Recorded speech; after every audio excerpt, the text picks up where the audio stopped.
Welcome back and happy April 19th, 2021.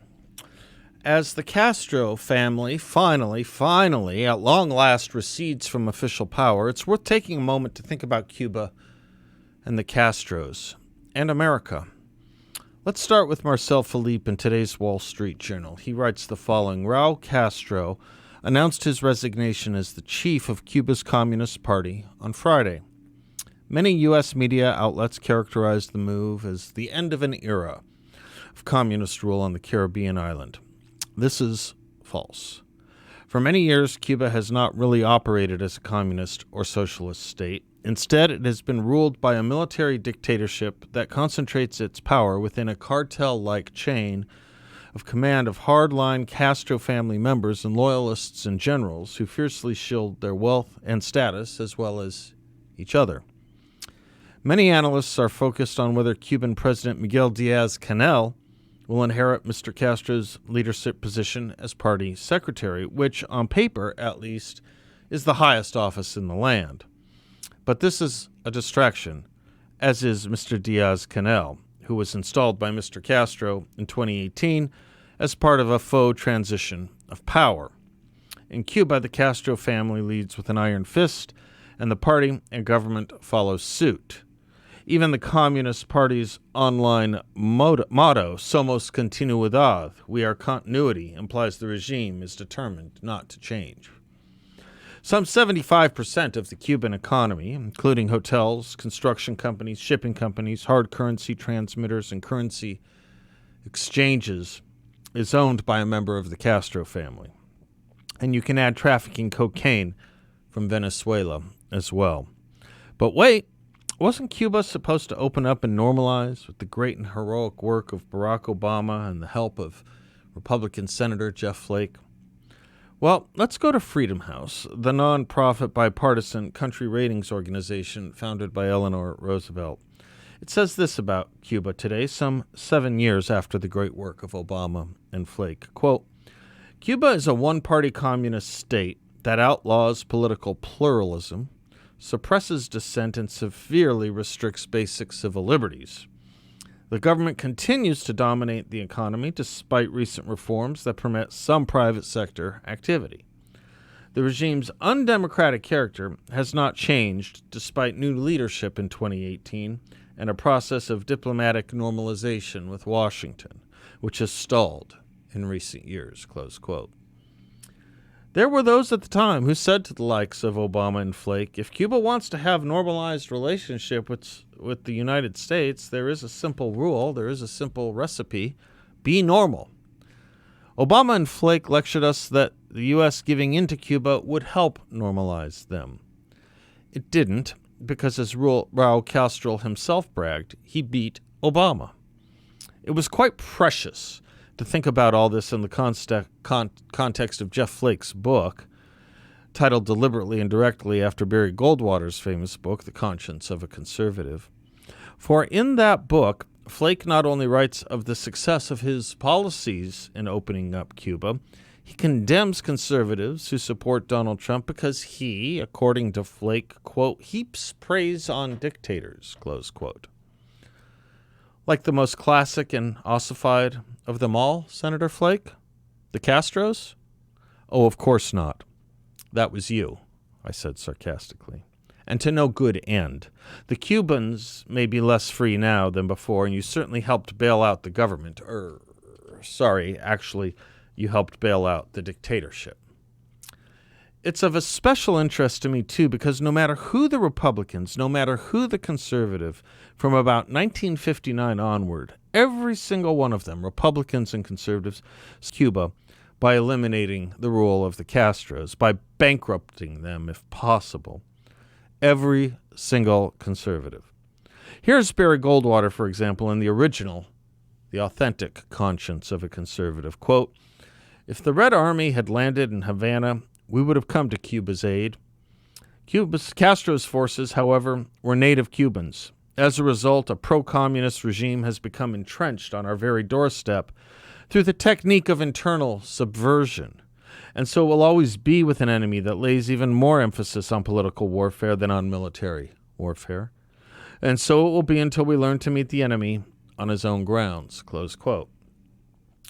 And yet, here we have this great Politico headline from 2014, quote, Obama's Republican ally on Cuba, close quote, all about Jeff Flake. And just 3 days ago, Flake again justified his work in Cuba. It's great work, if you like a hardened dictatorship with more oppression than before and a signaling of surrender to those who believe in the democratic aspirations that you say you stand for. It's a dictatorship you preserved financially, Mr. Flake, by throwing it a life preserver once the USSR and Venezuela crapped out. Why has this been so on my mind? Well, Raul Castro's announcement, for one, but also the wariness of seeing too many in the vice grip of a dictatorship given too much hope by a dunderheaded State Department or series of experts in the media, only to have that hope dashed by A, reality, and B, ignorance. I've seen it with Gaza and the West Bank. Yasser Arafat is long gone, and his quote-unquote people are more miserable than before, with even less democracy and human rights in half the territory they control. I've seen it with the nascent Green Revolution in Iran, where everyone, it seemed, outside of the Ayatollahs and the Obama administration, everyone thought there was a unique and organic movement of liberalization in Iran coming from the youth, the students, the kind we'd been hoping for years. Of course, that was summarily crushed in its infancy because the United States sided with the malocracy and not the students. Is it that we're soft on tyranny or soft on democracy? In all honesty, I think it's the latter, and for a number of reasons, including first and foremost the doubt within and amongst and about ourselves. Clearly, a civilization that feels guilty for everything it is and does will lack the energy and conviction to defend itself, Jean-Francois Revel wrote in How Democracies Perish. Anything that seems to impose or even suggest our system is better than an indigenous system, no matter how undemocratically it may have arisen, anything that makes the United States look as if we have it right or gasp or even the model, must be dumped or memory hold. How can we have people in Hong Kong marching to the Star-Spangled Banner after all when Americans choose to sit it out or sit on it? Don't those Hong Kong people realize they're singing something drenched in a racist ethos and history? Do remember what the memory hole is for: to change history and erase civilization. Milan Kundera put it thus: the first step in liquidating a people is to erase its memory, destroy its books, its culture, its history, then have somebody write new books, manufacture a new culture, invent a new history. Before long, the nation will begin to forget what it is and what it was, close quote. You've heard me on this before, a lot. But what does it have to do, you may ask, with Cuba or Jeff Flake or Barack Obama or democracy? It has to do with ideology and what Barry Goldwater called political warfare. The other side uses it. We do not. The other party uses it. We do not.